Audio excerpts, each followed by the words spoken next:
video is sponsored by Crayola, who I'm so happy to be working with.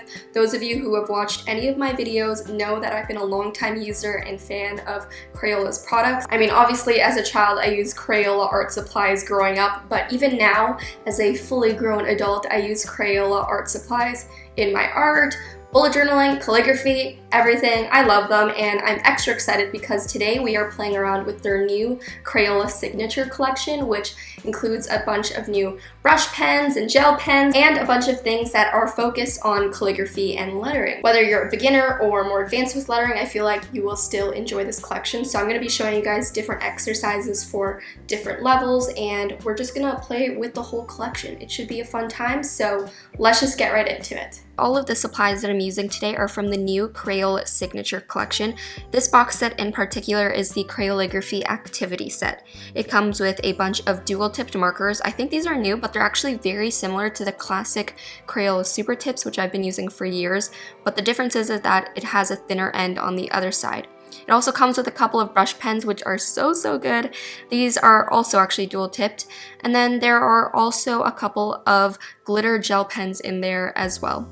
The last thing that the set comes with is this lettering workbook that has a bunch of different tutorials and worksheets and fun decorative sheets that you can do some lettering on. If you are a brush pen person, then this tin set is for you. These are the same dual tipped brush pens that I showed you earlier, except it comes in a set of 16. So you have 32 colors total because each end is a different color. I also have this tin set for the gel pens where the top half are all of the glitter colors and the bottom half is all the metallic colors, which is going to be so fun to play around with, especially on this. This is the Creative Lettering Inspiration Pad. Okay, so starting off at the beginner level, we are going to go into our Crayoligraphy activity set lettering exercises. It comes with all these different exercise sheets that are great for beginners. This specific one shows you how to do faux calligraphy. So I'm using the glitter gel pens to practice the words that they gave me on the guidelines. And in order to do faux calligraphy, I'm writing out the cursive a bit larger and more spaced out than I normally would, and then on each of the downstrokes, I'm making the line thicker. If you don't know what downstrokes are, like the name suggests, it's essentially when the pen goes down towards you. Similarly, upstrokes are when the pen goes away from you. So typically you want the downstrokes to be thicker than the upstrokes. So with faux calligraphy, we're trying to mimic the look of the various pen pressure that brush lettering typically has. So you just have to take the extra step and add in that thickness on your lettering. Just as a tip, I always try to retrace the letters in my mind once I have the base cursive down so that I know where the downstrokes are.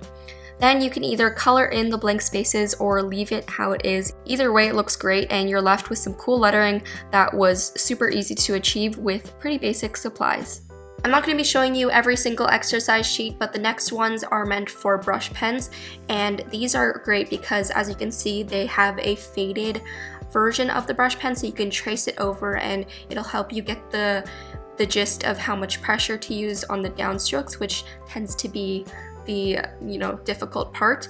And I actually really love these brush pens. They are the perfect amount of flexibility and thickness. You can get a thin upstroke and a thick downstroke fairly easily.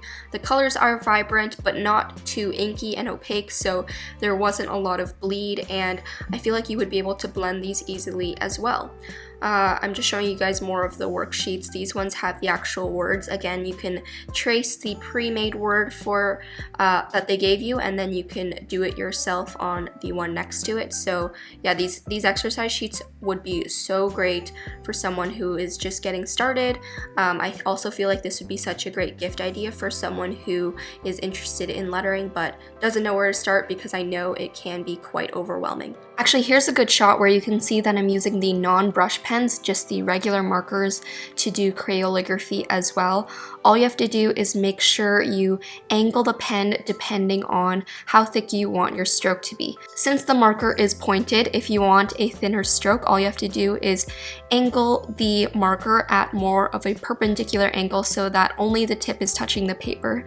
And if you want a thicker stroke, you have to angle it more downwards so that you're kind of using the whole side of the marker marker to get that thick stroke. It takes a little bit of getting used to, but once you get the hang of rotating and angling your marker, you should be able to create some beautiful lettering with these regular markers as well, and it looks pretty similar to the brush lettering. I'm also using the thinner end of the dual tip marker and practicing faux calligraphy again, but just wanted to show you guys that there's so many different options with these markers, especially because the dual tips come in different colors, so you truly have the world of calligraphy waiting for you.